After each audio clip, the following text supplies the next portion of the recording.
Jadi kali ini saya akan menjelaskan terkait mengapa Pancasila sebagai sistem filsafat.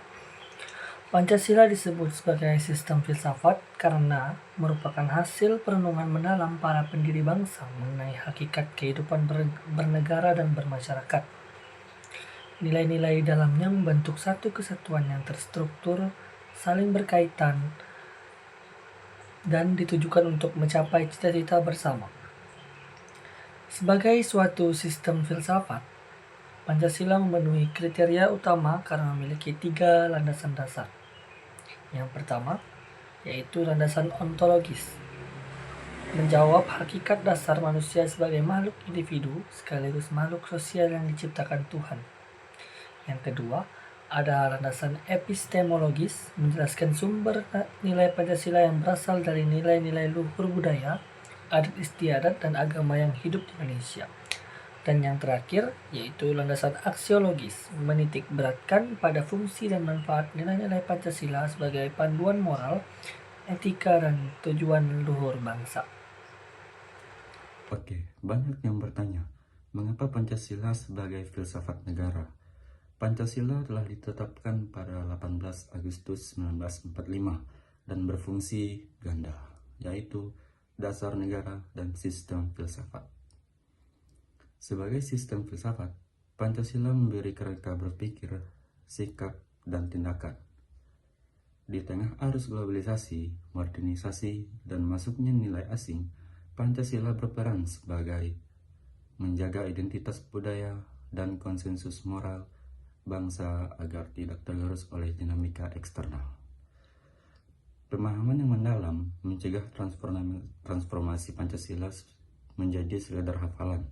Sebaliknya, menjadikan pedoman hidup yang diaplikasikan dalam kebijaksanaan, pendidikan, dan interaksi sosial. Baik, di sini saya akan menjelaskan Pancasila sebagai sistem filsafat dimensi ontologis. Dimensi ontologis membahas hakikat realitas yang menjadi dasar Pancasila. Manusia sebagai makhluk bertuhan dan makhluk sosial. Nota Nagoro menegaskan manusia sebagai subjek hukum pokok Pancasila. Seluruh sila merujuk pada eksistensi manusia dalam relasi vertikal atau dengan Tuhan, dan horizontal atau dengan sesama dan negara. Dengan demikian, ontologi Pancasila menegaskan manusia adalah titik tolak permaknaan nilai-nilai ketuhanan, kemanusiaan, persatuan, kerakyatan, dan keadilan. Nah, baik, saya akan menjelaskan tentang pengertian filsafat landasan teoritis. Yang pertama yaitu adanya etimologi dari Yunani philosophia, phil atau cinta, dan sophia adalah kebijakan. Filsafat berarti hasrat mencari kebenaran sejatinya melalui pemikiran kritis dan reflektif. Peran tokoh yaitu yang pertama ada Socrates, yang itu refleksi diri sebagai jalan menuju keadilan dan kebahagiaan. Yang kedua yaitu ada Plato, yaitu filsuf sebagai cinta kebenaran abadi atau spekulatif.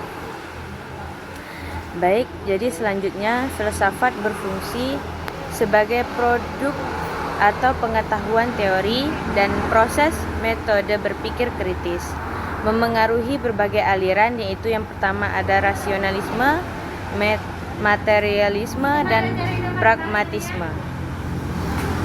Nah guys, jadi kesimpulan dari video dokumenter ini adalah Pancasila adalah sistem filsafat utuh secara ontologis, epistemologis, dan aksiologis yang saling berkaitan secara piramidal untuk menuntun pemikiran serta tindakan bersama.